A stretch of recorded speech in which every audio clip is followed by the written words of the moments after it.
You have the look of a man with the twins upon his shoulders, Rodrigue. Talia has tasked me with removing a Cursebreaker's brand. But it's my first time and I don't think I can do it. I'm afraid of what happens if I fail. You survived, I know, but near as many die as recover. Is it really worth the risk? You don't need me to answer that. You know full well what we're fighting for. I hope as much as you that one day bearers can walk among others as equals. But until that day, a brand is a burden, and we must lift that burden in order to go undetected. The operation may be dangerous, but it's also essential, and we undergo it willingly. I know. I still wish there was some other way. But griping about my lot helps no one, I suppose. Don't worry. I'll do what must be done. I know you will. Unfortunately, the first thing that needs doing is the preparation of a draft to dull the pain. Something I can't do with the infirmary's ammonia supply so low. What few leaves we have would barely be enough for removing a splinter, let alone a brand. Just tell me what you need. You'll go? Oh, thank you. No one knows Herblord like Taya, and she swears by ammonia for easing pain. It's simple enough to find, if you know where to look. And fortunately for you, I do. Along the river near the village of Amber over in Rosaria. Just search for the bright blue blossoms.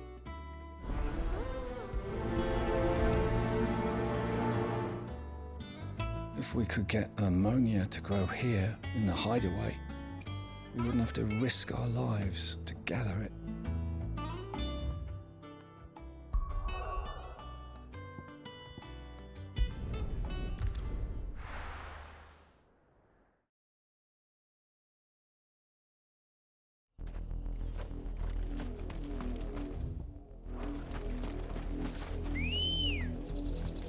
Come on. Fly, Ambrosia. The river was easy enough to find. Now for those herbs. Don't get surrounded. Straight home now.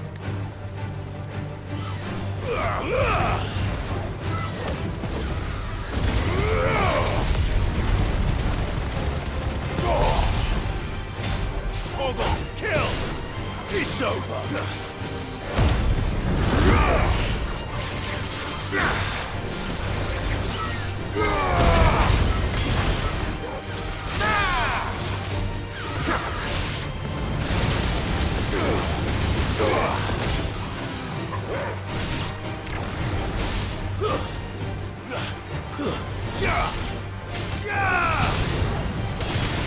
All yours, Torgal!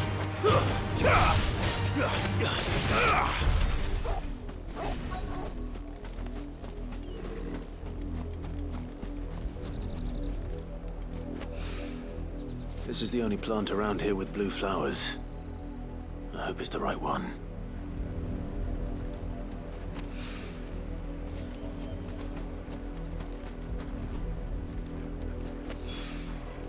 Should be enough to keep the infirmary stocked for a while. Hopefully this will put Rodriguez's mind at ease.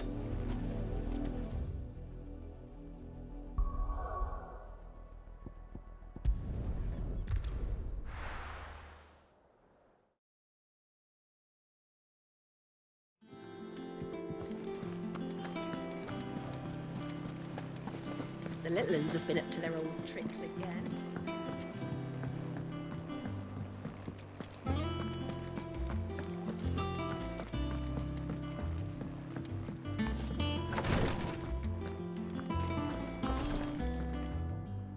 I hope you didn't have too much trouble finding the ammonia. Only the usual. Oh, yes. This is it. And more than I was expecting. I dare say the patient won't feel a thing. That is, unless I... You'll do fine. Taya trusts you, which means I trust you. The hideaway would be lost without skilled physicers like yourself. Thank you for the kind words. Truly. But... I'm sorry. I'm still terrified. The brand is more than just ink on flesh. It's a death sentence. Milk of the wyvern tail lurking just below the surface of the skin. One ill-conceived incision, a single slip, and the poison fouls the patient's blood. Failure means death, and even success means tremendous pain. Days of agony as the wound heals. I became a physiker to help people, not to kill them. I don't want to kill anyone. Cursebreakers lead hard lives, and the operation is only the beginning. They toil in the shadows, risking life and limb, knowing their efforts will win them neither glory nor acclaim. And yet we never won for volunteers. Why do you think that is? Conviction? They're willing to die? They're willing to fight. To give their lives to create a world where people like us can be more than mere possessions. I know your work isn't easy, but neither is going under the knife. Be a shoulder for your patients to lean on. Stay strong for them. You sound like Taya. Do you know what she once told me? It's natural for a patient to feel like they're suffering in solitude. And it's a physiker's duty to see that they don't. Thank you for helping me remember that. I won't falter. Not again.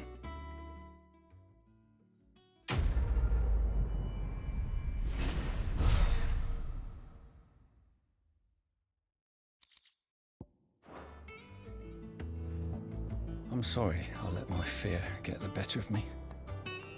I'm ready to be stronger. For the hideaway. For all of us.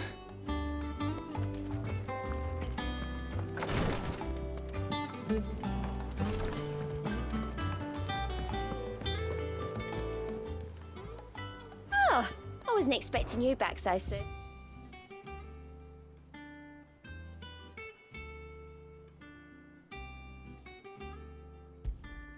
You earned this. Best of luck out there, Sid.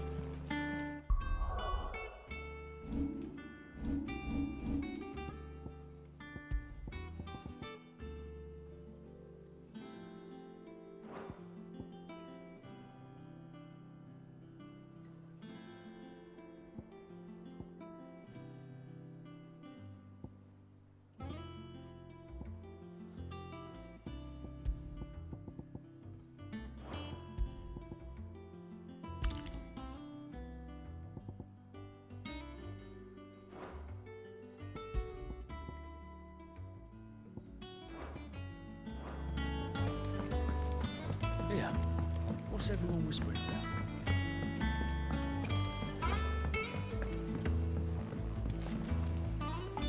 Do you have a moment, Sid? A team of Cursebreakers has gone missing near Northreach. Which team? Coles. They were sent to liberate a carriage of bearers before they could be smuggled to market. They were moving in for their assault when the carriage was attacked by goblins. A Cursebreaker managed to release a Stolas amid the confusion, but... this was days ago. They should be back by now, but I've heard nothing from any of them. I can't help but worry that... They know the work is dangerous, but I'm sure they're fine. But what if I've got them all killed?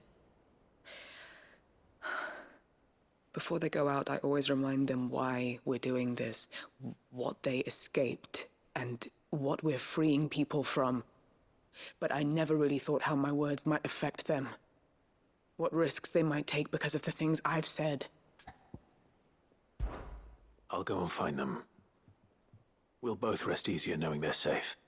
Thank you, Sid. And I'm sorry to trouble you with this.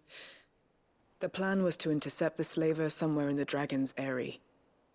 I Can't tell you much more than that, I'm afraid. That should be enough to go on.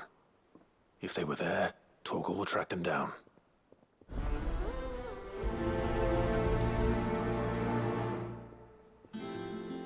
We're lucky that Stolas escaped the Dragon's area unscathed. Without it, we would never even have known that Cole's team had been attacked.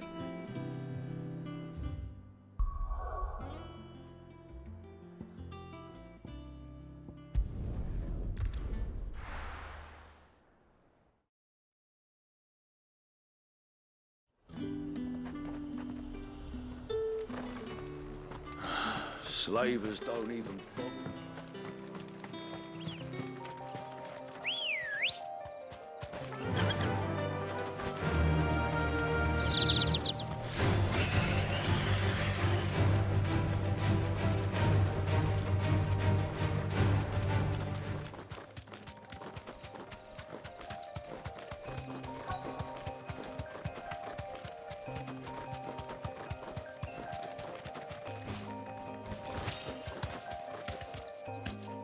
You deserve a rest.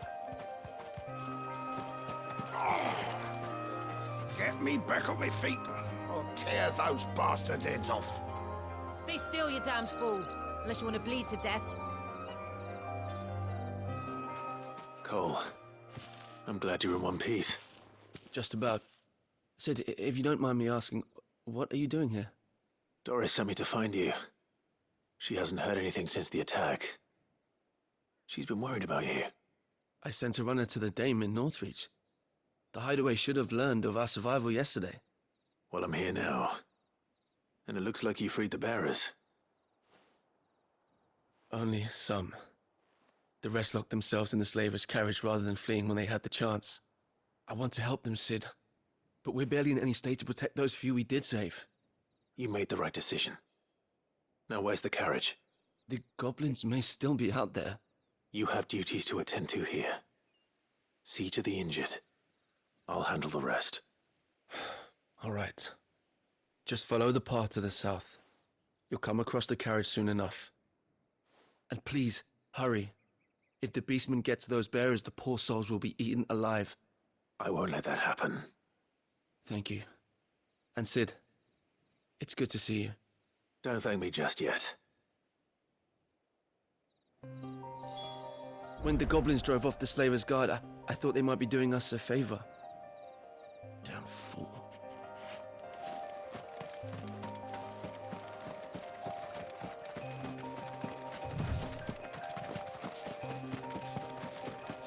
They're trying to get into the carriage.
Too slow.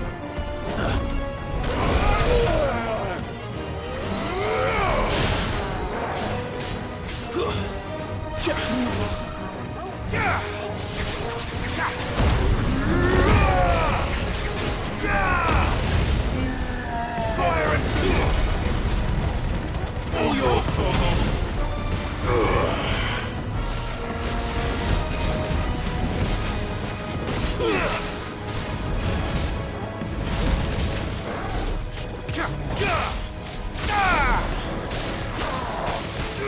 Nice try.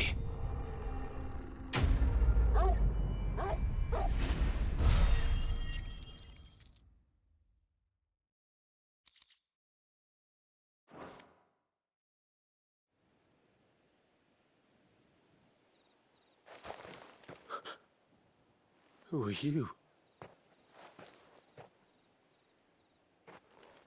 A friend. Are there any more survivors? Why didn't you flee with the others? If the goblins had made it through that door, you wouldn't have stood a chance. Why should we run? One miserable death's no worse than another. Perhaps. But we're here to give you another choice. Freedom, safety, the life you've been denied. Come with us. Let us protect you. Sid, I couldn't just let you...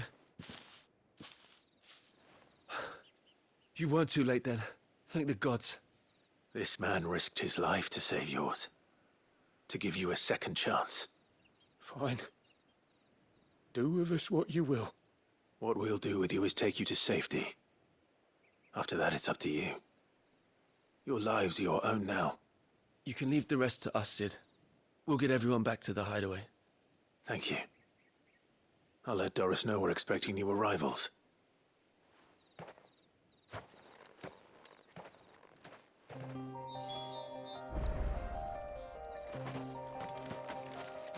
My team needs proper medical attention, but we'll get our new companion settled first. Why risk your lives to free the likes of us? What could you possibly gain?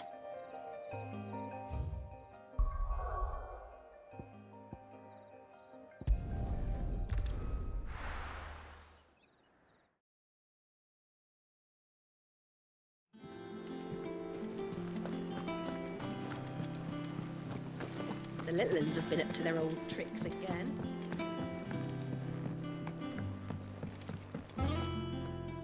Sid, welcome back. A Stolas from the Dame arrived not long after you left. If I'd just waited a little longer, I might have been able to deal with things myself. Or maybe I wouldn't. I keep making the wrong decisions. Cole and the others got home safely. You made exactly the right decision. No, I was lucky. I've been tracking that slaver for months, and then I sent Cole and you after them woefully unprepared. What kind of leader sends people into danger without considering all the risks? I should have urged greater caution, told Cole to be wary, to pull back at the first sign of trouble. We swore the same oath as you, Doris. It's good to see you safe and well, Cole. I'm sorry. With all due respect, we Cursebreakers don't risk our lives because you commanded of us. We risk them because we believe in our cause. No one with doubts ever joins our ranks. The agony of removing the brand more than sees to that. We all know how much bravery that takes. Cole,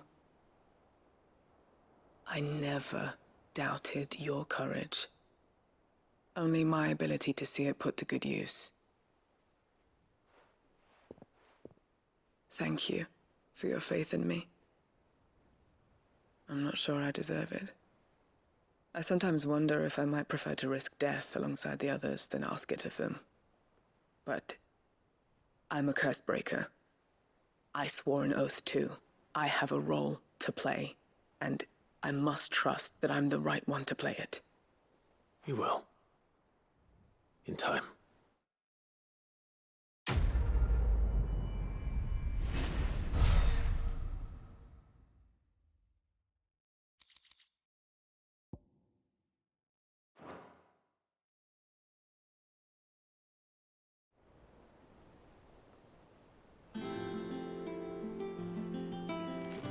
I didn't mean to doubt my comrades, but I couldn't leave them out there either.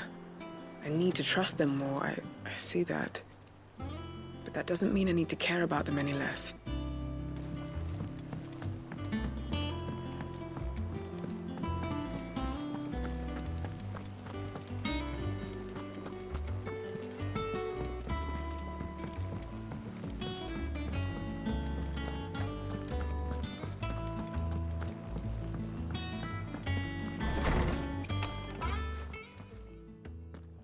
Clive, where have you been?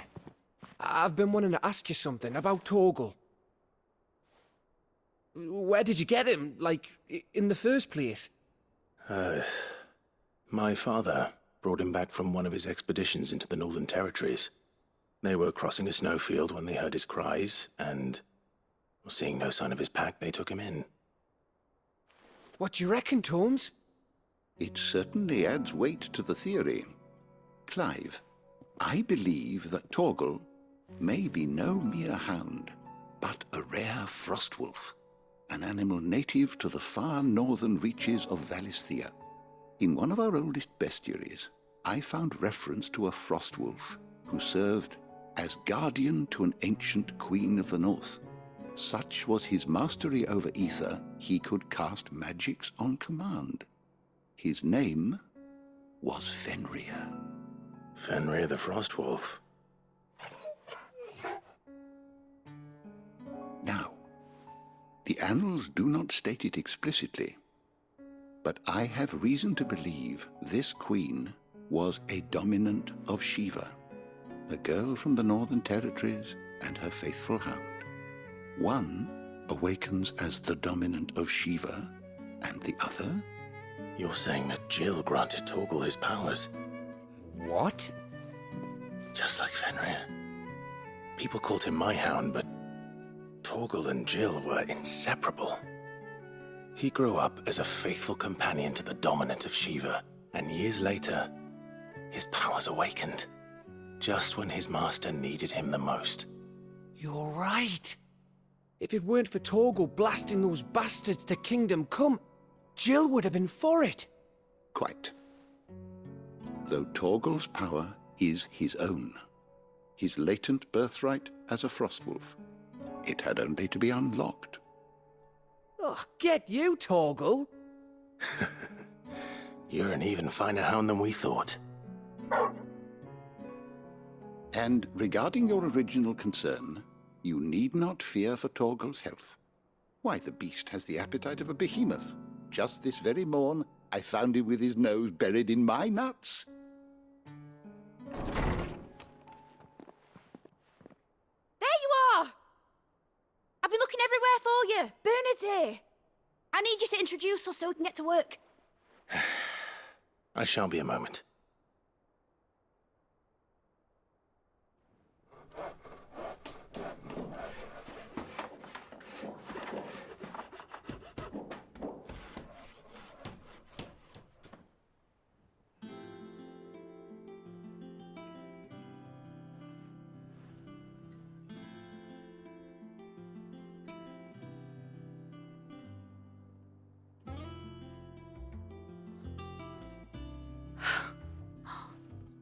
Isn't it brilliant? It is.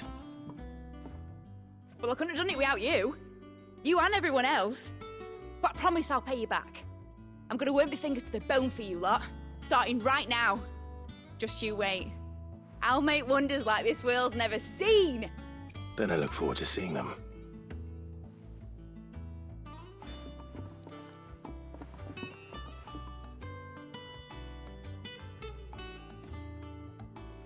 Now that that's settled, I wonder if Vivian's made any progress tracking down Kupka.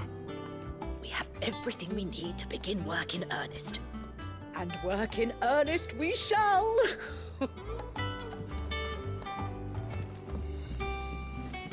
Thanks for before, son. That was a good deed you did me. Only right I do you one in return. Though I did wonder if I'd bit off more than I could chew when Mid showed me her plans for the place. If she hadn't been there to tell me what to do, I wouldn't have known where to start. Thanks for letting me do this, Clive. I'll pay you back, I promise.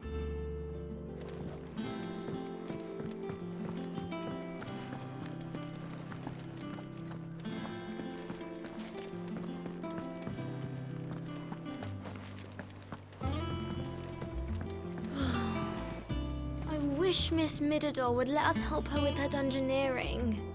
I wonder what she's going to dungeoneer next. Let's go and ask her.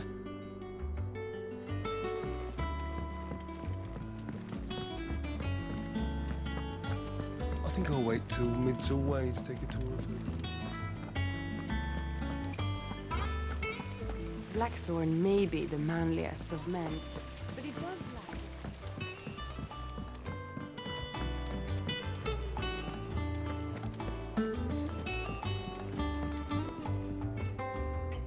How goes the hunt for Kupka? Largely in circles. We have myriad sightings of strange soldiers in unexpected places, but nothing definitive as yet. If only we knew for certain by what route he left Rosalith.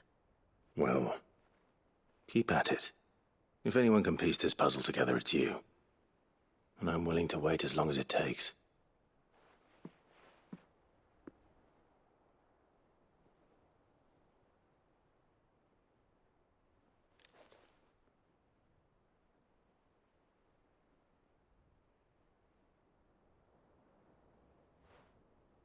What?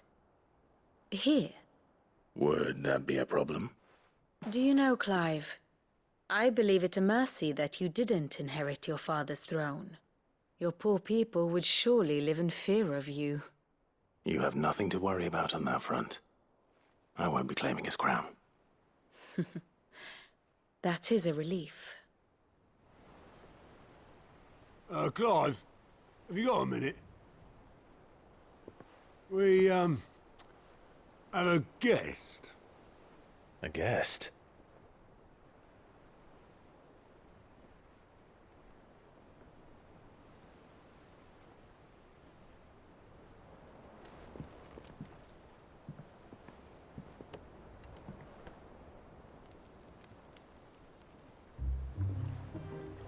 For your trouble.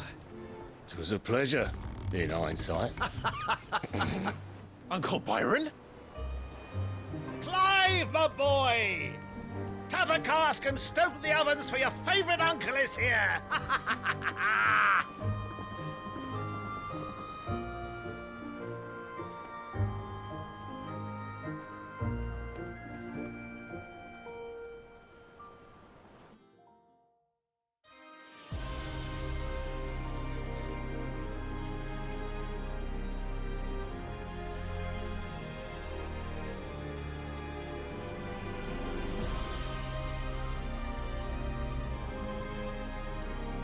The Dalmekian government sues for peace. How shall we respond? If they're willing to accept their fault in the matter, I see no reason to refuse them. Still, we must insist on substantial reparations. Twinside stores are not as bottomless as reported. Aye, and we have many more mouths to feed. We shall just have to have the Dalmeks empty their treasuries for us.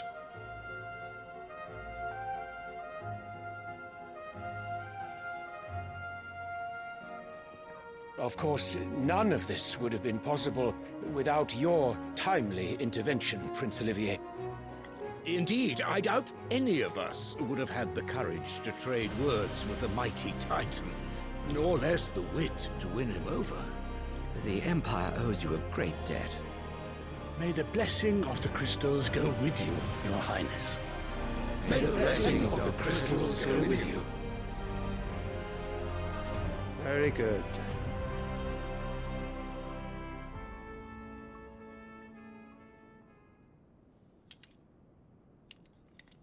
Now, let us come to the question of precisely when the Dalmeks will withdraw their troops. Dion's fire could rid us of them in mere moments.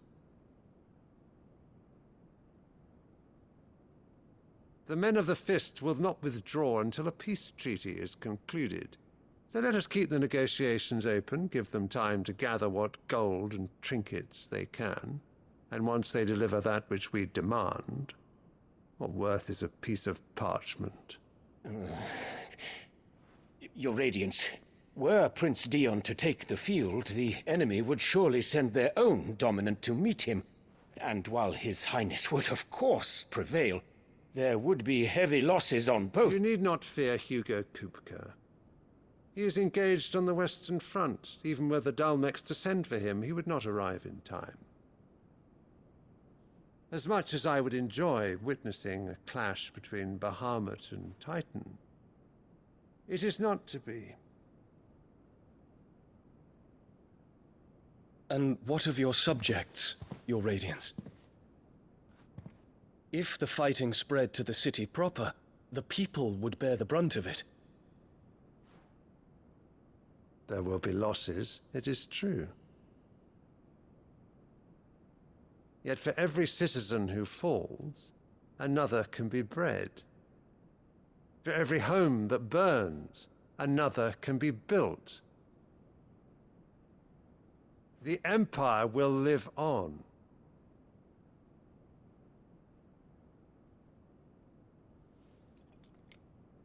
Dion? Yes, sire.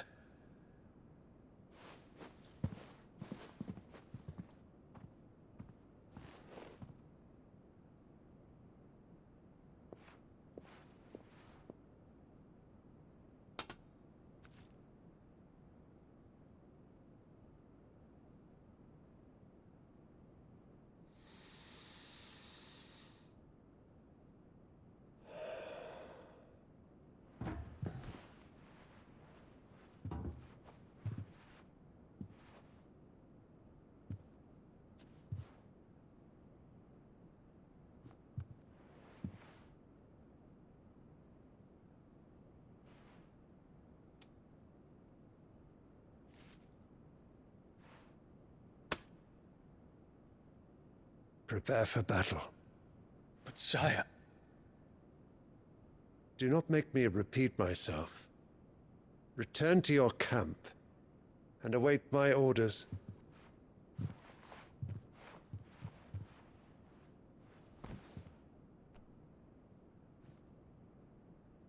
If that is your wish, your Radiance, I shall depart at once.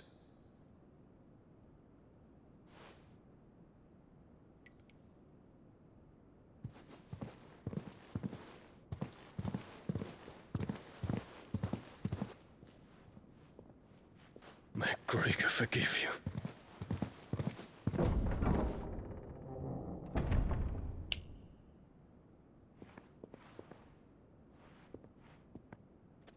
What do the astrologers augur? The stars are in agreement, Your Radiance. The shadow of treachery hangs over Prince Dion.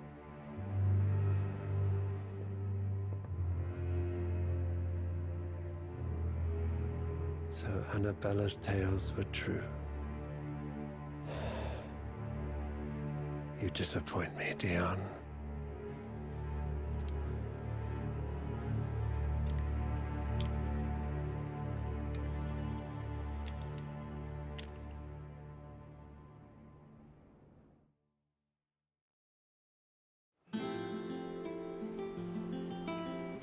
What on earth is Uncle Byron doing here? Only one way to find out.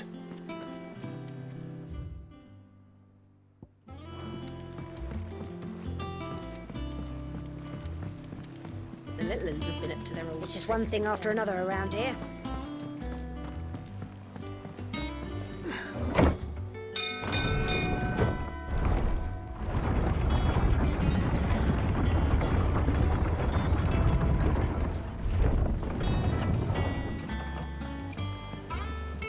Well, fuck me.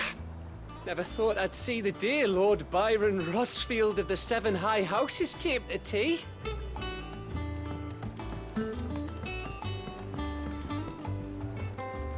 Ah, my dear nephew. How I've missed you. How did you find this place, Uncle? Through the good offices of young Sir Wade. He really is the most helpful fellow. As are you, I hear. The Guardians and those they freed tell the most outlandish tales of your heroics in Rosalith. Which is why I came, to learn the full truth of the matter. Sort the fact from the fiction, so to speak. You were working with the Guardians of the Flame to evacuate the people of Rosalith to Port Isolde. I was, aye. Then I have questions for you. Please, come inside, Uncle. Gladly. You there? There are 2,000 gold talents in those chests. See that they're added to my nephew's coffers, would you? 2,000?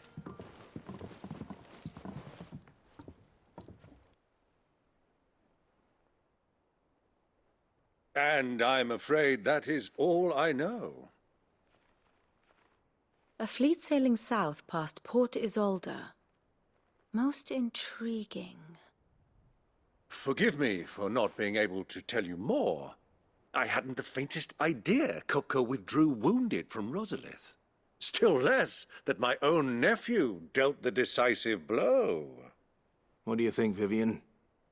I think, with this news of the Dalmekian fleet and recent reports of the Royalists' movements, that the final piece of the puzzle has fallen into place.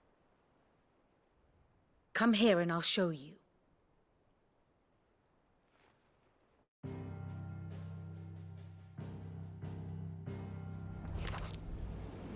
It is known that Kupka's forces entered Rosaria via its unguarded coast. So can the same be said of your visitors from Waloed? Certainly her Royal Navy is famed for the efficiency with which it bears her knights from one battlefield to the next. And in the Einherjar, or Black Galleon, she boasts a vessel nigh as swift and every bit as feared as the kingdom's legendary cavalry. A fitting flagship for a land apart, her naval presence being crucial to her ambitions beyond Ash. Yes, it seems safe to assume that the Royalists did indeed enter Rosaria from the sea. So then, had you a vested interest in Titan's survival, whither would you take him? Why, home to Drake's Fang, a place rich enough in ether to conjure the magics needed to mend his hurts. Or would that not entail an arduous voyage around the southern cape? Let us say that the Royalists did put ashore with a mind to spirit Kupka away from under your very nose. Could that truly have been their plan for him? To load him aboard one of the ships flying Republican colors sighted off the coast near Port Isolde? To spend weeks at sea, being tossed hither and yon by unforgiving waves, his life hanging in the balance? No. The journey would mean Titan's death, and Kupka's faithful creatures would not allow it. So what then was the plan of our Waluda friends? Reports suggest they made not for the coast, but for the desert. And by cutting through the Velcroy, a party traveling light would have Titan back in his bed days before a galley could lurch into port. To wit, it was the Royalists, not the Republicans, who effected Hugo Kupka's safe retreat. I would stake your life on it.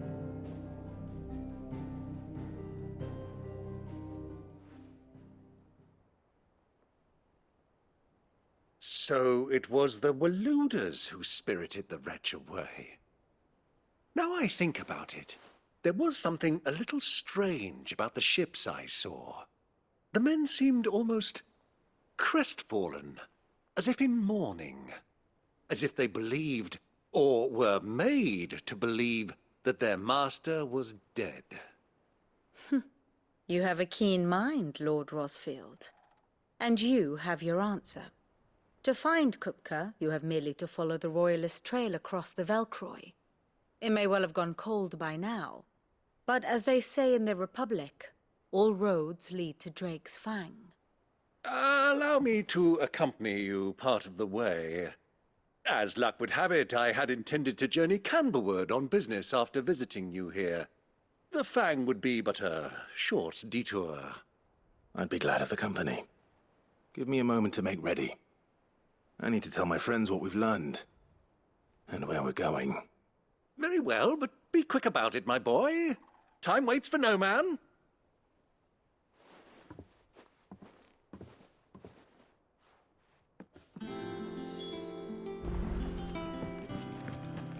Mid's finished outfitting her little workshop, Otto, Kupka's at Drake's Fang. I'll be leaving before sunset. You're not going in there alone, are you? Don't worry. I'm not going there to destroy the Mother Crystal. All I'm after is Kupka's head. I won't risk any more than I have to. I promise.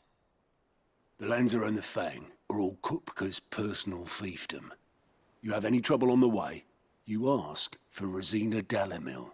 Some call her the Desert Hare. Who is she? An old associate of Sid's, and only Sid's. All I know is the name, and that they used to meet at the Dalamil Inn. We've heard nothing from her since he died. But I'm thinking maybe the new Cid might be able to bring her back into the fold. Thanks. I'll keep that in mind. So, what about your uncle? I mean, he's welcome to stay, but... Don't look so worried. He'll be coming with me. Thank fuck for that. Gav, Otto, I'm leaving you two in charge. You can count on us.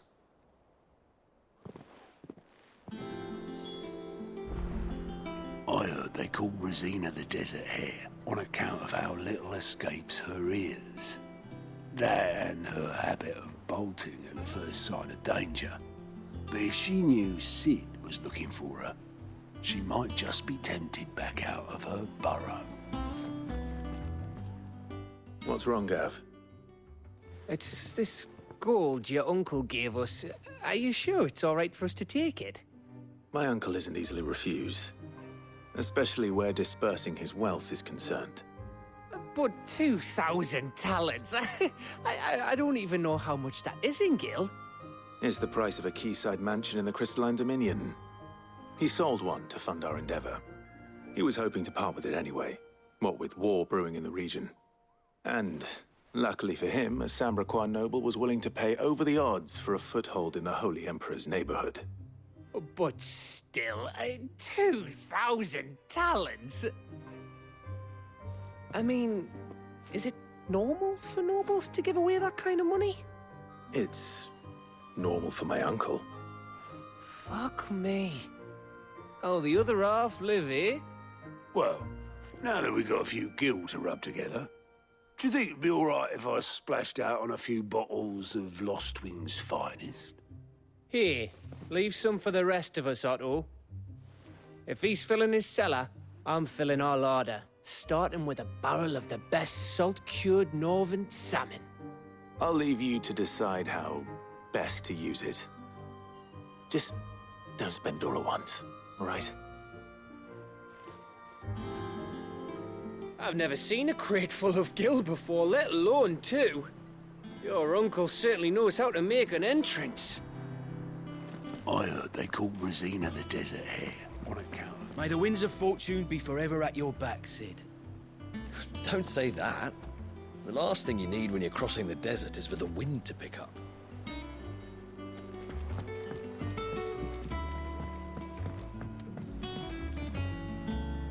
All right, Uncle. I'm ready to depart. Shall we? We shall.